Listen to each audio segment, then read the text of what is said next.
रसूलुल्लाह सल्लल्लाहु अलैहि वसल्लम ने इरशाद फरमाया, तुम बाहमी मुसाफा किया करो, यानी एक दूसरे से हाथ मिलाया करो, एक दूसरे को सलाम किया करो।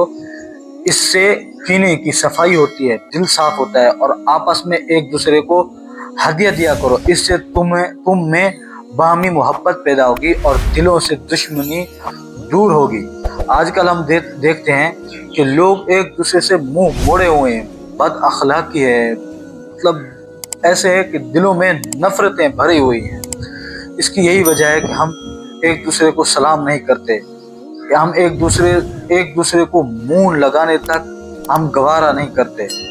मेरे भाई, सलाम को आम करें, जिससे भी मिले उसको पहले सलाम करें, अस्सलामु अलैकुम व रहमतुल्लाहि व बरकातुहू। इससे हमें नेकियां भी मिलती हैं।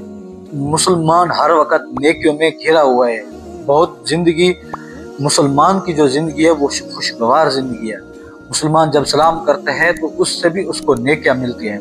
तो सलाम को आम करें, जिससे भी मिले उसको सलाम करें। सहाबा किराम रिज़वानुल्लाह ताला अजमईन, जब दो सहाबा किराम साथ जा रहे होते थे, अगर बीच में दरख्त आ जाता तो एक दूसरे से जुदा होकर उस दरख्त को क्रॉस करके फिर आगे जब मिलते तो फिर एक दूसरे को सलाम करते।